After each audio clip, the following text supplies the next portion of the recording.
سلام به چنل ترید والز خوش اومدی. محمد رضا هستم. از اینکه روی این ویدیو کلیک کردی ازت ممنونم. اگه دوست هر سالی بیت کوین و آلت کوین می‌داری چه ورزی دیجیتال اطلاعات کسب کنی، آموزش رایگان، تحلیل تکنیکال میخواد، به چنل من خوش اومدی. حتما لایک و سابسکرایب کن، زنگوله رو بزن که هر وقت ویدیو گذاشتم ببینی. بریم سراغ ماهی هفتگی 4 روز و 20 ساعت دیگه. ببین همیشه توی گذشته بازار ببین 4 تا سبز زدیم، یه دونه بعدش چی زدیم، قرمز زدیم، بعد دوباره سبز زدیم. اینجا نگاه کن، سبز یه قرمز سبز. حالا نمیگم همین میشه ها، ولی نگاه کن اینجا سبز بعد ما این دوتا رو میگیریم قرمزی چون اصلا حرکتی نداشتیم. خب انقدی فومووار بوده اینجا که میگیم اینم قرمز سبز قرمز سبز. خب این عادیه، هیچ ایرادی نداره. حتی یه ذره پایین‌تر بسته بشه هیچ ایرادی نداره، نه حتی 4 روز و 20 ساعت دیگه کلا همینجا باشه بیت کوین. خب هیچ ایرادی نداره، میتونه هفته بعدیش حرکت خوبی بکنه. ولی اگر حجم بخوره ها، همین کندل با حجم، یه حجم خوب میبینیم مثل اینجا، درسته خود حجمش کمتره ولی یه حجم بخوره مثلا تا اینجاها بیادش بالا. توی روزانه ما یک دیروز اومد خطمون رو شکوند، ما یه تریگر داشتیم به نام 104. بذاریم تو تایم فریم 4 ساعته یه تریگر ما اینجا داشتیم به نام، با یک کندل باز کردتش، با اومده اینجا. اگر استاپ بای گذاشتی که فعال شده، اگر نه منتظر تایید کندلی بودی باریکلا. البته ساعت چند بوده؟ طرفای 7:30 بعد از ظهر بوده. خب طرفای 7:30 بعد از ظهر به نظر اوکی می اومده حرکتی که کرده، ولی ما چون بالاش نبستیم فعال نشده تریگرمون و الان هیچ استاپی هم نخوردیم. استاپمون کجا میاد؟ بخوایم الان یه پوزیشن باز کنیم، استاپ حداقل 3% میاد. یا اگر بذاری توی مومنتومی که اومدیم اینجا به این سخت، ببین بذار شکلش رو برات بکشم. ما اومدیم این بالا، رفتیم تو رنج، یک اصلاح کوچیکی دادیم،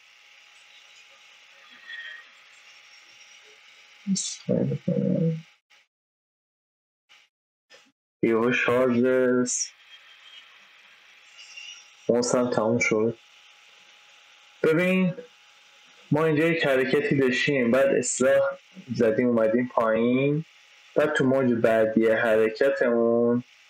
حرکتمون قدرت اینو نداشتی که بره بالا. بعد با موج بعدی اگر بیاد از همینجا بلند شه بخواد 104 716 رو بشکونه، شما میتونی بری با اینجا حتما پوزیشنتو باز کنی.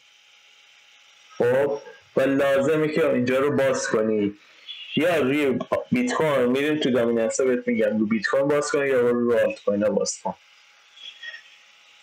این از این مورد. ببین تو تایم فریم 15 دقیقه اگر اومدیم هنوز که به کف باکسمون نرسیم، یعنی الان روی اومدیم اینجا یک بار اومدیم یه سختی ایجاد کردیم، یک کفی زدیم دوباره رفتیم بالا، اگر به این کف نرسیم از همینجا بلند شیم میگیم یک کف بالاتر زدیم میخوایم بریم سقف بالاتر بزنیم. خب اینجا اومد یک کفی ساخت، یک بلند شدنی اومد اینجا، راحت میتونی بری اینجا استاپ بایت رو فعال کنی. استاپ بای رو از طریق اوردر بوک میری نگاه میکنی که آموزش اوردر بوک هم توی این هفته براتون حتما قرار میدم. بریم سراغ دامیننس. توی هفتگی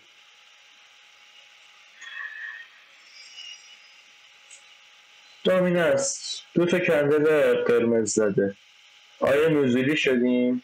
توی دامیننسمون نزولیه، بریم آلت بخریم. ببین مگه اینجا نزولی شدیم؟ از اینجا این 7% ریختیم تا یا مثلا اینجا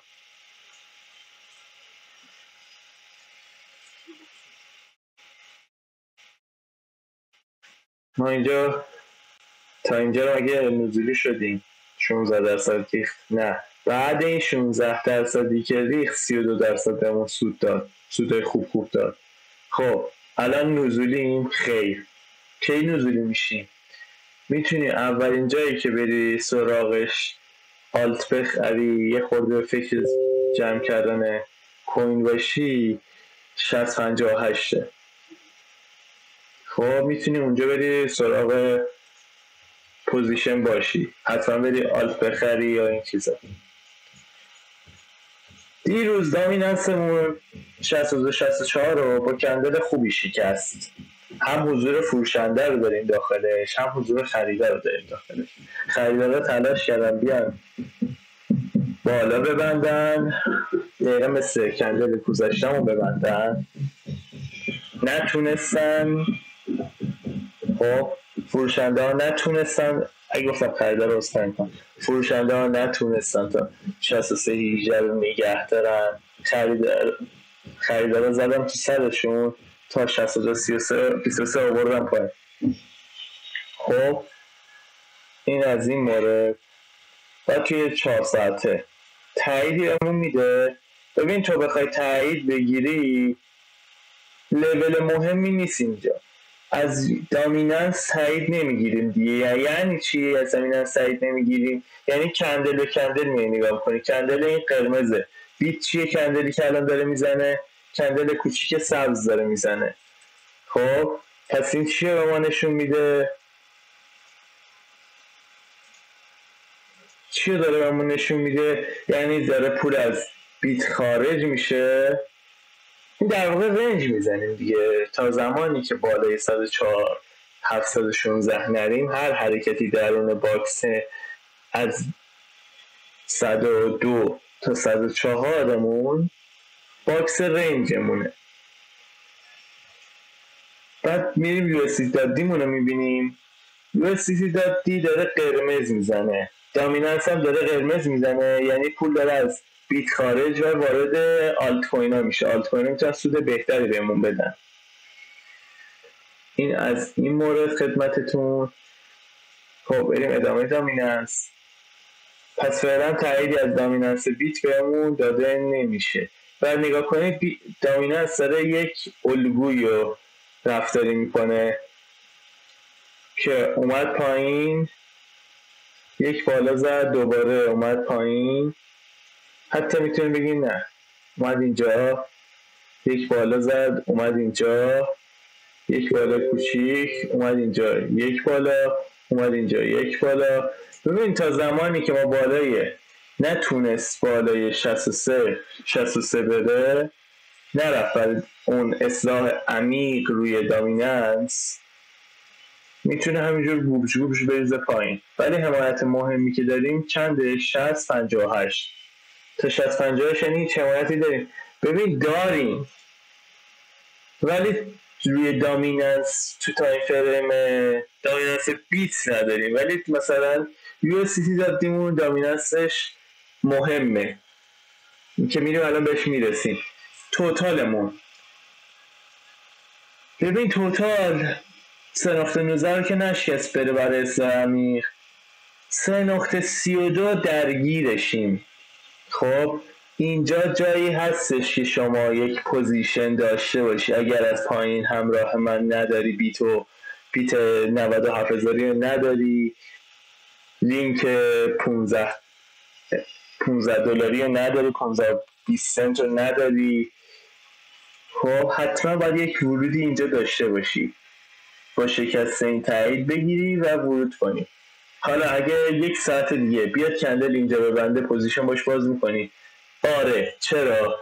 ببین چون حرکت قوی داشتیم روی بالا، استرایک زدیم از زیر خط جمع کرده اومده بالا، راحت میشه باش پوزیشن باز کرد. ببین ما همچنان درگیر 1.25 خب چه میگیم شکست انجام شده؟ یه کندل خوب ببینیم. ببین هیچ کدوم از این کندلای در حال حاضر ما به همون تایید ورود رو نمیدن. باید یه کندلی باشه که حداقلش تا اینجا مثلا ببنده 1.28 بره، خب که ما بگیم اوکی توتال دومون تایید ورودمون رو داد، بگرد سریع آلت کوینایی که به غیر بی‌طرف انتخاب کرده بودی سعودیان علی سریع بخرشون چون میخوای پرواز کنی. خب توتال 3 هم به همین منواله 932. ببین توتال 2 به خاطر حرکت دیروز اتریوم که دوباره 7% 8% حرکت کرد یه خورده بالاتره و نگاه کنید یعنی دقیقا روی محدوده 934 مون داره بازی در میاره. همینو بس. تایید ورود چیه؟ این میتونه یه ذره بیاد بالاتر قرار بگیره. ببین بخوای بری 941 شکستش با یک کندل خوب، خب چند درصد؟ نیم درصد دیگه شکستش با یک کندل خوب به تایید ورود رو میده. همینجوری نپری داخل. خب ببین ما اینجا یک باکسی رو داریم، باکس بی‌شرفانه اذیت کننده. این خط وسط بی‌معنیه، پاکش میکنیم تا زمانی که بین 4.71 اگر 4.71 کنی که نشکست نرفتیم برای استرامی. اگر تو همین بازه 4.71 میتونه انقدر بازی در بیاره کلافت کنه. مثل کجا؟ مثل دقیقا اینجا. یادته بین 5.14 تا 4.98 چقدر اذیتت کرد؟ یا اینجا، حتی اینجا که بدتر بود واسه ما 5.41 اذیتمون کرد تا 5.60. این بازی چقدر آزار و اذیتمون کرد، کلافه شده بودیم. اینجا میتونه همون جوری باشه. خب میام که پاک شو.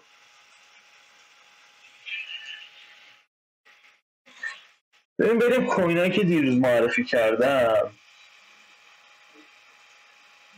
ببین ریپلو که گفتیم 2.54ش بشکنه درگیر این مقاومت هست، میتونستی پوزیشن باز کنی و باش سوت کنی تقریبا با مومنتومی که اینجا بهت داده بود.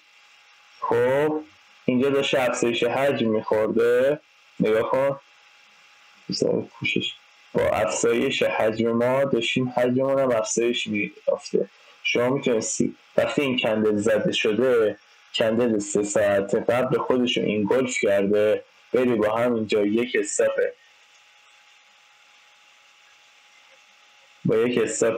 تقریبا 2% یه ریسک ریوارد چند رو بگیری؟ تقریبا 2 که میدونم بهت میداده، یه ریسک ریوارد 2 راحت ازش بگیری. حالا سول هم گفتیم که 1.79 نقطه مهمیه. سول به پیر بیت هم سعودیه. ما پیشوازش اینجا رفتیم که چرا؟ ببین کندلی که زدیم کندل ایندیسیژن بود، یعنی پایان روند ریزشیمون. خب ما این توی 15 دقیقه حرکت ریزشی داشتیم با افزایش حجممون. البته اصخایی میکنم این نباید اینجا میگفتم. ببین داشتیم افزایش حجم میدادیم تو 15 دقیقه. خب اینجا که اصولا خواب بودیم اومده طرف های ساعت 7:30 میبینیم که این محدوده داره شکسته میشه، تایید ورود ازش میگیریم. این کندل وقتی این ریزشو داشته این کندل این دیسیژن حساب میشه، از یه خورده بزرگترش هم تو 15 دقیقه. خب این کندل ما این دیسیژن محسوب میشه تریگر ورودت میاد این بالا، تریگر استاپت هم میاد پایین و الان بهت یه ریسروارد 3 رو داده که نبستی، قاعدتا نمیبندی چون چرا بفیلوی سودی دامیننس بیت هم داره میریزه، پس اصولا سود بهتری رو بهت میده نسبت به خود بیت اگه بخوایم بریم رو بالا. ببین یه لحظه هم برم چند تا کوین. این استاپش الان منطقی نیستش ولی QNT اومد اینجا داشتیم افزایش حجم میخوردیم در حال حاضر مثل همین الان. نه ها، ببین زمانی که داشتیم اینجا رو من اشتباه میزنم، زمانی که ما داشتیم این محدوده رو میشوندیم 99.06 نقطه 6 رو، اگر اینجا نگاه کنیم اومدیم پایین یک کف ساختیم، اومدیم یه سقف ساختیم، سقف پایین تر، اگه این کف پایین ترمون باشه افزایش حجم داشته باشیم بخواد حرکت بکنه، شما میتونی بری اینجا پوزیشن تو باز کنی، یک استاپ تقریبا بهتر داشته باشی، 2% داشته باشی، بخوای همراهش باشی تا اون بالا تریگر زودتر بهت داده باشه اگر افزایش حجم خورده باشه، چون یک کف بالاتری ساختیم داوتاوریه دیگه، اومدیم اینجا تموم شده دوباره نتونستیم بریم بالا، ولی زور فروشنده اونقدری نبوده، خریدار زورش بیشتر بوده،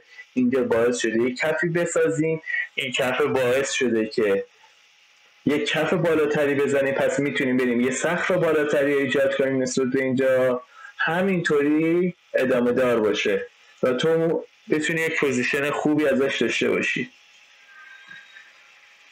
این از این مورد. آقا والم دیروز من خدمتتون عرض کردم، درسته ما یک بار اینجا استارت خوردیم ولی گفتم نقطه 67 32 نقطه ایه که شما نباید از دستش بدی. آیا خودت پوزیشن باز کردی؟ خیر، من سودمو باز کردم، چند تا پوزیشن اذیت آزاده که چند تاشو میتونی مدیریت کنی، نهایتش 2 تا، نه بهتره که 3 تا میتونی پوزیشن همزمان باز داشته باشی.